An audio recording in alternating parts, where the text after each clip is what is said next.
ಎಲ್ರಿಗೂ ನಮಸ್ಕಾರ. ಇವತ್ತಿನ ವಿಡಿಯೋದಲ್ಲಿ ಭಾರತ ನಮ್ಮ ಹೆಮ್ಮೆ ಈ ಪಾಠದಲ್ಲಿ ಬರುವಂಥ ಪ್ರಶ್ನೋತ್ತರಗಳ ಬಗ್ಗೆ ತಿಳ್ಕೊಳ್ಳೋಣ. ಮೊದಲನೇ ಪ್ರಶ್ನೆ, ಯಾರ ಪ್ರವೇಶದೊಂದಿಗೆ ಹಿಂದೂ ಎಂಬ ಪದ ಬಳಕೆಗೆ ಬಂತು ಅಂದರೆ ಅದು ಪರ್ಷಿಯನ್ನರು. ಸಂಸ್ಕೃತ ಭಾಷೆ ನುಡಿಗಟ್ಟು ಅದ್ಭುತ ಎಂದು ನುಡಿದವರು ವಿಲಿಯಂ ಜೋನ್ಸ್. ಸಂಸ್ಕೃತದಿಂದ ಇಂಗ್ಲೀಷಿಗೆ ಭಾಷಾಂತರಗೊಂಡ ಮೊದಲ ಕೃತಿ ಭಗವದ್ಗೀತೆ. 1784ರಲ್ಲಿ ದಿ ಏಷ್ಯಾಟಿಕ್ ಸೊಸೈಟಿಯನ್ನು ಸ್ಥಾಪಿಸಿದವರು ಯಾರು ಅಂತಂದರೆ ಅದು ಕೂಡ ವಿಲಿಯಂ ಜೋನ್ಸ್ರವರು. 5ನೇದು, ಹೊಂದಿಸಿ ಬರೆಯಿರಿ. ಮಗಧ ಬಿಹಾರ, ಚೇರ ಕೇರಳ, ಇಂದ್ರಪ್ರಸ್ಥ ದೆಹಲಿ, ಕಳಿಂಗ ಒರಿಸ್ಸಾ. ಅಂದರೆ ನಾನು ಇಲ್ಲಿ ಯಾವುದೇ ಆಪ್ಷನ್ನು ಕೂಡ ಬದಲು ಮಾಡಿ ಕೊಟ್ಟಿಲ್ಲ, ಏನೇನಿದೆಯೋ ಅದು ನನಗೆ ಕರೆಕ್ಟಾಗಿ ಕೊಟ್ಟಿದ್ದೀನಿ.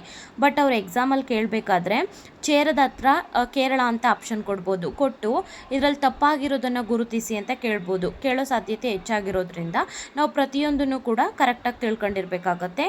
ಇನ್ನು ಇದರಲ್ಲೇ ಪ್ರಯಾಗ್ ಅಲಹಾಬಾದು, ಮದ್ರಾಸ್ ಚೆನ್ನೈ, ಬರೋಡಾ ವಡೋದರ, ಬೊಂಬಾಯಿ ಮುಂಬೈ ಅಂತ ಬರುತ್ತೆ. ಇದರಲ್ಲೂ ಕೂಡ ಈಗ ಬರೋಡಾದರ ಅಂತ ಬಂದಾಗ ಅದಕ್ಕೆ ಆಪ್ಷನ್ ಮುಂಬೈ ಕೊಟ್ಬಿಟ್ಟು ತಪ್ಪಾಗಿರೋದನ್ನು ಗುರುತಿಸಿ ಅಂತ ಕೇಳೋ ಸಾಧ್ಯತೆ ಇರೋದ್ರಿಂದ ನಾವು ಪ್ರತಿಯೊಂದನ್ನು ಕೂಡ ಕರೆಕ್ಟಾಗಿ ಓದ್ಕೊಂಡಿರಬೇಕು. 7ನೇ ಪ್ರಶ್ನೆ, ಭಾರತೀಯರು ಗಣಿತ ಕ್ಷೇತ್ರಕ್ಕೆ ನೀಡಿದ ಕೊಡುಗೆ ಅಂದರೆ ಅದು ಶೂನ್ಯ ಅಥವಾ 0. ಭೂಮಿ ಗುಂಡಾಗಿದೆ, ಸೂರ್ಯನ ಸುತ್ತ ಭೂಮಿ ಭ್ರಮಿಸುತ್ತದೆ ಎಂದು ತೋರಿಸಿಕೊಟ್ಟವರು ಯಾರು ಅಂದರೆ ಆರ್ಯಭಟ. ಪೈಥಾಗರಸ್ನ ಪ್ರಮೇಯವನ್ನು ಆತನಿಗಿಂತ 2 ಶತಮಾನಗಳ ಮುಂಚೆಯೇ ಪರಿಚಯ ಮಾಡಿದ್ದು ಭಾರತೀಯ ವಿಜ್ಞಾನಿ ಬೋಧಾಯನ. ಅಂದರೆ ಪೈಥಾಗರಸ್ಗಿಂತ ಮುಂಚೆ ಅಂದರೆ 27 ಶತಮಾನಗಳ ಮುಂಚೆನೇ ಭಾರತೀಯ ವಿಜ್ಞಾನಿ ಬೋಧಾಯನ ಅವರು ತಿಳಿಸಿರ್ತಾರೆ. 10ನೇ ಪ್ರಶ್ನೆ, ಜಗತ್ತಿನ ಅತ್ಯಂತ ಎತ್ತರದ ಬುದ್ಧನ ಮೂರ್ತಿ ಎಲ್ಲಿದೆ ಅಂದರೆ ಅದು ಅಫ್ಘಾನಿಸ್ತಾನದ ಬಾವಿಯನ್ನಲ್ಲಿದೆ. ಜಗತ್ತಿನ ಶ್ರೇಷ್ಠ ವಾಸ್ತುಶಿಲ್ಪಗಳಲ್ಲಿ ಒಂದಾದ ಹಿಂದೂ ದೇವಾಲಯ ಇರುವ ಸ್ಥಳ ಯಾವುದು ಅಂತ ಅಂದರೆ ಕಾಂಬೋಡಿಯಾದ ಅಂಕೋರ್ ವಾಟ್. ಜಗತ್ತಿನ ಬೃಹತ್ ಬೌದ್ಧ ದೇವಾಲಯ ಎಲ್ಲಿದೆ ಅಂದರೆ ಜಾವಾದ ಬೋರ್ಬದೂರಿನಲ್ಲಿ ಇದೆ. ಇನ್ನು ಈ ಅಧ್ಯಾಯದಲ್ಲಿ ಬರುವಂಥ ಅಭ್ಯಾಸದ ಪ್ರಶ್ನೆಗಳನ್ನು ನೋಡೋಣ. ಖಾಲಿ ಬಿಟ್ಟ ಸ್ಥಳಗಳನ್ನು ಸೂಕ್ತ ಪದದಿಂದ ಭರ್ತಿ ಮಾಡಿ. ಗಣಿತಕ್ಕೆ ಭಾರತೀಯರ ಅನನ್ಯ ಕೊಡುಗೆ ಅಂದರೆ ಶೂನ್ಯ. ಶಾಕುಂತಲ ಸಂಸ್ಕೃತ ಕೃತಿಯನ್ನು ಇಂಗ್ಲೀಷಿಗೆ ಅನುವಾದಿಸಿದವರು ಯಾರು ಅಂದರೆ ವಿಲಿಯಂ ಜೋನ್ಸ್. ಕಾಂಬೋಡಿಯಾದ ಡ್ಯಾಶ್ ಎಂಬಲ್ಲಿ ಭವ್ಯ ಹಿಂದೂ ದೇವಾಲಯ ಇದೆ, ಅಂದರೆ ಅದು ಅಂಕೋರ್ ವಾಟ್ನಲ್ಲಿ ಹಿಂದೂ ದೇವಾಲಯ ಇರೋದನ್ನು ಕಾಣ್ಬೋದು.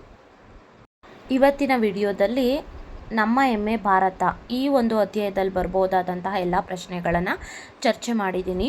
ನಾಳಿನ ವಿಡಿಯೋದಲ್ಲಿ ನಮ್ಮ ಹೆಮ್ಮೆ ರಾಜ್ಯ ಕರ್ನಾಟಕ ಈ ಅಧ್ಯಾಯದಲ್ಲಿ ಬರ್ಬೋದಾದಂಥ ಪ್ರಶ್ನೆಗಳ ಬಗ್ಗೆ ಚರ್ಚೆ ಮಾಡೋಣ.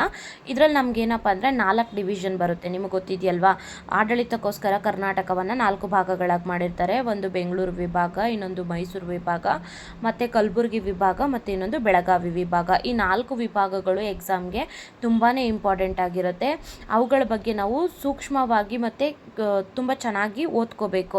ಹಾಗಾಗಿ ನನ್ನ ಪ್ರಕಾರ ಈ ಅಧ್ಯಾಯ ಮುಗಿಯೋದಕ್ಕೆ ಒಂದು 10-15 ವಿಡಿಯೋ ಆದರೂ ಆಗ್ಬೋದು. ಅದು ನಾಳೆ ಬರೋವಂಥ ವಿಡಿಯೋದಲ್ಲಿ ನಾನು ಅದ್ರ ಬಗ್ಗೆ ಫಸ್ಟ್ ಬೆಂಗಳೂರು ವಿಭಾಗದ ಬಗ್ಗೆ ಚರ್ಚೆ ಮಾಡೋಣ. ಇವತ್ತಿನ ವಿಡಿಯೋ ನಿಮ್ಗೆ ಇಷ್ಟ ಆಗಿದ್ರೆ ಲೈಕ್ ಮಾಡಿ, ಶೇರ್ ಮಾಡಿ, ಕಮೆಂಟ್ ಮಾಡಿ. ಧನ್ಯವಾದಗಳು.